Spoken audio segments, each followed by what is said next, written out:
Mobile money and other financial services have the power to transform the experience for people living with disabilities. However, they continue to experience barriers. Talk about cost, lack of information, security, among other issues.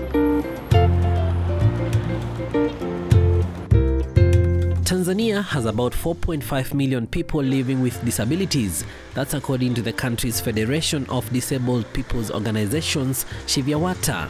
1/3 of the population are excluded from all financial services. Abdulaziz Shambe, a resident of Dar es Salaam, was involved in a road accident 19 years ago that left him with a spinal injury. He now moves with an assistant who helps him conduct his day-to-day activities, including making financial transactions. Living with disability is costly. I had a different life before as a finance manager in an oil company, and after the accident it was difficult for me to accept the disability. But thereafter I accepted. I faced different challenges in the society. You are seen as very dependent on people for everything. You can't do anything without being assisted. It is very challenging because we became disabled as adults.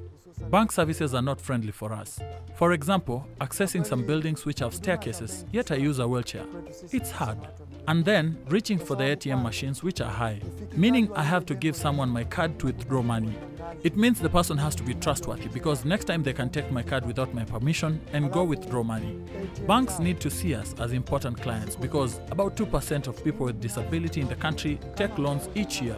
Looking at this year's budget, we will get around $13 million annually in allocation. I would request the banks to put up special desks for people with disabilities and have a person who can assist clients with different kinds of disability.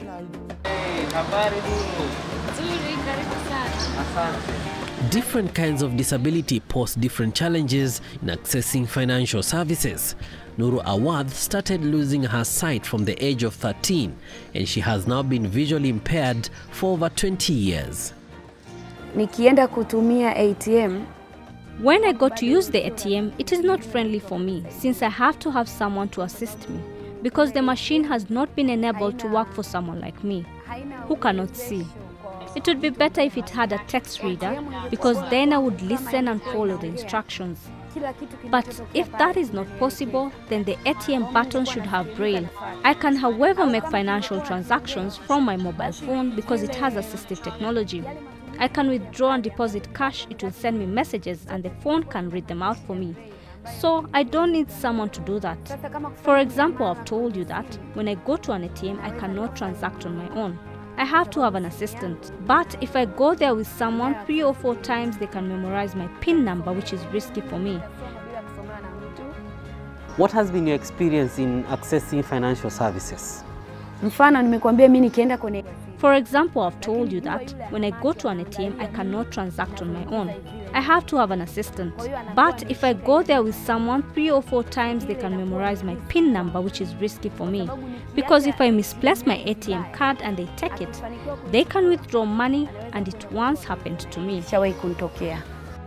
How does this inability to access financial services affect you? Getting loans is a challenge because we are not trusted to refund the money. I once tried to apply for a loan. Other people without disabilities tell you they use the car as surety, but when you go, they take you round in circles without assisting you.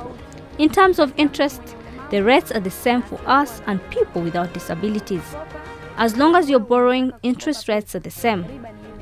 What kind of support would you like to see from financial institutions? I would love to get banking services without being assisted by anyone. Most times our banks give priority to people like us who have different disabilities, especially if there are long queues. However, the process of filling the forms is not friendly because we still have to look for someone to fill them for us. Secondly, I would like people with disabilities to be given loans, but they should consider costs because people living with disability usually incur more expenses than those without. According to the World Bank, about 80% of people living with disability are in developing countries and are more likely to face adverse socio-economic challenges in accessing financial, education, healthcare, employment and other services. The Tanzania Federation of Disabled People's Organizations, SHIVYAWATA, has been pushing for better inclusion of people with all kinds of special needs. My name is Ernest Kimaya, chairperson of Tanzania's Federation of Disabled People's Organization. Access to financial services for people living with disabilities in Tanzania is still a big challenge because, for example, when they go to apply for loans, they do not have assets that can enable them to do so. But also, many of our banks do not have the right infrastructure for people with disabilities. Those with wheelchairs cannot access the buildings, while some of the other banks do not have sign language interpreters to assist people with hearing impairment. There are laws that set out exactly what needs to be done, but I have never seen any institution reach out to us to ask about the regulations and see how they can be compliant and have the right infrastructure. On our part, we have tried to reach out to them, but we have not succeeded because of limited resources. The government needs to follow up and take action against those who are not compliant. Across many banking halls, a number of services and products were not designed in consideration of people living with disabilities. These, among other issues, have led to financial isolation. So what is the banking sector doing about it? Ramps, counters, sign language interpreters, or apps that can assist in better communication with bank tellers, provision of assistive tools such as screen magnification software, screen and text readers can help people with special needs have access to financial products and services. We reached out to Tanzania's CRDB Bank for a response on the kind of support it's offering to people with disabilities, but none was forthcoming. The first thing should be training and awareness to the developers who are dealing with the development of apps and websites. Which kind of trainings do they need? Not developing apps per se, but the way the app should be included in the development and usage for all persons, regardless of disabilities. For example, if the app has just buttons without labeling them, it makes it difficult for a person who is using a screen reader to access the app. So with that sense, it will be discriminating those persons. The second thing, there should be trainings to persons with disabilities, ICT trainings in general, and these kind of trainings should be starting from the primary level.